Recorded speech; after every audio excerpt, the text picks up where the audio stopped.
It's been the better part of 5 months already. It's day 147, and as you can see, this thing has had a lot of lateral growth. I keep pruning because it keeps hitting the sliding door, and I have to prune on the side facing the sun as well because I have to get past this plant, and this really restricts my movement. So despite all the pruning and all the leaf dying that occurred before, it's doing well again. I fertilized with a vegetative growth kind of fertilizer from Miracle-Gro. Then it got thicker again in some places. Most of the stuff I pruned was actually on the low branches where the foliage was thick and it was very sparse at top. It just didn't have the nutrients to do anything. So as you can see, it's flowering already.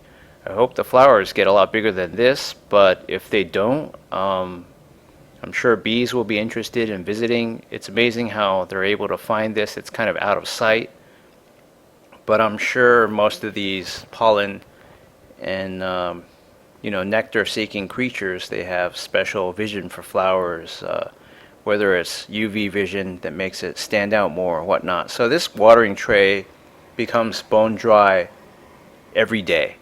It's a lot more thirsty than maybe even my passion fruit vine, which is amazing for a plant that's half as old as it, and it's an annual sort of weedy looking thing, but it could easily grow to the size and fullness and shape maybe of a Christmas tree. Maybe if I had a yard or a wild plot of land, it would just shoot straight up and it would be 1,000 times as big as my Joshua tree or century plant by now. So I have all this fertilizer allocated out, but this is a different kind from Miracle-Gro. This is a bloom booster, I believe it's called, or flower booster or whatever.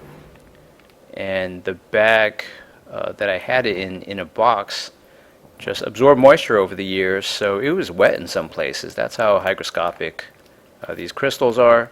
So I just put some tap water in there from the sink and swirled it around, and as you can see, not all of it dissolved. It's just too concentrated, so I can't just pour it in like that and leave it. I don't want to get that stuff on my hands either and then just touch my phone and my clothes and whatnot. So I'm just going to leave this on the side, but in the meantime I'm going to shower this down, shower off my hand maybe a little bit afterwards.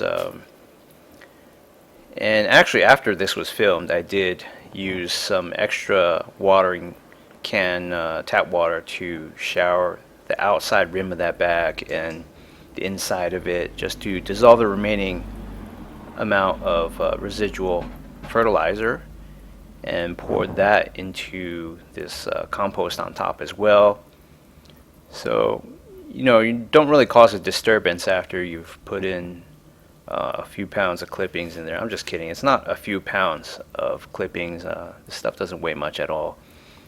But you can see all the places on the main stem, which is very thick, by the way, probably as thick as my thumb, where I just chopped away all of the foliage and branches. They were just very low-lying and healthy looking. And I think there are still some areas where it's a little brown or yellow. Those were just higher middle branches where I didn't prune away because there was just too much good stuff to throw away, like I did with the lower branches. So I'm just going to keep watering like this. The watering tray dries out virtually every day, and then if I water too much, there's overflow. I don't have an overflow tray like I do with my passion fruit vine. This one, however, could really use it because it's almost as thirsty, if not more.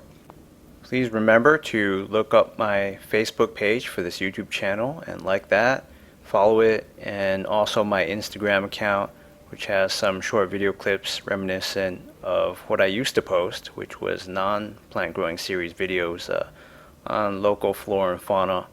So please check that out. Thanks a lot.